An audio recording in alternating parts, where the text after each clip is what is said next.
Hello friends, welcome to the Cool Vedas. That's Vedas Cool. Today's story is from Sambhava Parva in Adi Parva. In the last video we had seen how Yayati was thrown out from heaven by Lord Indra. How Yayati, for a moment of ahankara that he showed, lost all his punya and had to fall away from heaven. Now Yayati had also asked Indra Bhagavan that if he is really falling from heaven, that let him fall to a place which was inhabited by the virtuous and the wise people. This wish anyway was granted by Lord Indra. So now Yayati was falling from heaven. Let's see what happens further. As Yayati was falling down, a great rishi by the name of Ashtaka, who was the foremost among the royal sages, saw Yayati falling. Now Ashtaka was born into a Kshatriya family and he has become a rishi by his ascetic merits, by his karma. Now Ashtaka also had a relationship with Yayati. Ashtaka and the other four of his brothers, that is Pratardhana, Vasumat and Shivi, were the sons of Madhvi.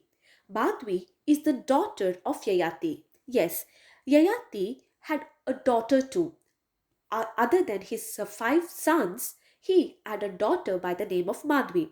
Madhvi's story is very interesting and it has been told by Vedavyasa in the Udyoga Parva. We will get to Madhvi's stories when we reach there. Now, Yayati's grandson Ashtaka, the rishi born to a Kshatriya family, saw Yayati falling down. Astounded by the splendor of Yayati, Ashtaka asked him who he was, and Yayati narrated all his story to Ashtaka. Learning about Yayati's greatness, now Ashtaka asked him many questions. He asked him about the means to attain heaven and he asked him questions about rebirth. Yayati answered all the questions in detail. Now Yayati said that beings that reach heaven because of their good deeds lose their virtue over a period of time and then are thrown back into Bhauma. Bhauma is the hell and this hell is earth. So reaching Bhauma, these beings take a subtle form and then enter the wombs to be reborn as human beings or as other creatures depending on the virtues and the vices practiced by them. He gave many such wise statements to Ashtaka. Now Ashtaka wanted to know whether it was ever possible for anyone to permanently remain in heaven. For this, Yayati answered that heaven has got seven gates, which are asceticism, benevolence, that is being charitable always, tranquility of mind, self control, modesty, simplicity, and kindness to all creatures. These were the seven gates to heaven. But a person with vanity, that is pride of being the best, that's ahankara, he will lose all these virtues. So, ahankara should be ever avoided. Four things will remove fear, which are study, having less and meaningful speech only, worship before fire, and sacrifices. These four things will remove the fear from one's mind. However, when this is contaminated with ahankara, then these practices, instead of removing fear, they actually become the reason for fear. So again, ahankara should always be kept away. Now, after many such discussions, Ashtaka then asked Yayati, "O king, is there any region in heaven which is meant for me? Am I worthy of being in heaven?" To this Yayati answered that there were many regions in heaven which was made for Ashtaka, which was worthy of Ashtaka. To this Ashtaka then told Yayati, "O king, if that is so, then please take those regions on my behalf and save yourself from falling into the Bhauma hell." This is called sacrifice. Anyway, will Yayati accept the offer? Let's see. But Yayati did not accept the offer. He denied, saying that he never could receive anything that was not his. Now, the other brothers, that is Pratardhana, Vasumat, and Shivi, one by one they came forward and offered Yayati their own places in heaven, the place in heaven that they had gained by their ascetic merits. What a sacrifice, I should say. But Yayati too did not lose his dharma. He denied to receive any gift from others. Vasumat had even offered Yayati that if he felt it improper to receive their places in heaven as a gift, then he could actually buy it by giving him a piece of straw in return. To this, Yayati had answered that he never did and never would do an improper deal, that he could not accept their places in heaven.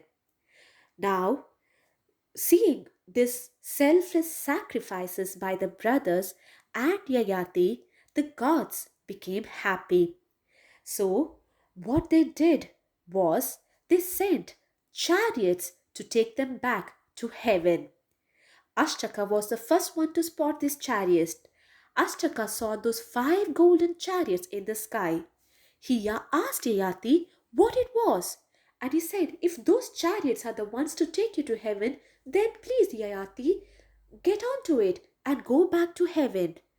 To this, Yayati answered that those chariots were not sent only for him, that those chariots was for the five of them, that it was the chariots for the five to reach heaven.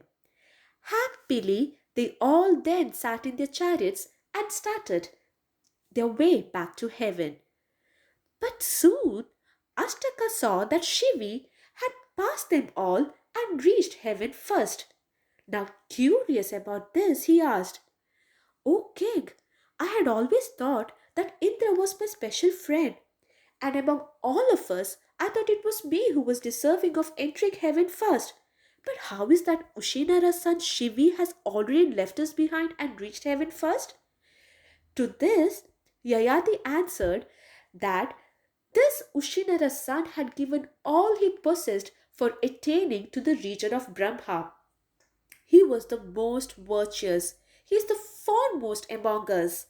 Besides, Shivi's liberality, his asceticism, his truthfulness, his virtuousness, his modesty, forgiveness, and amiability, and his desire for performing good acts have been so great that we are nowhere near him.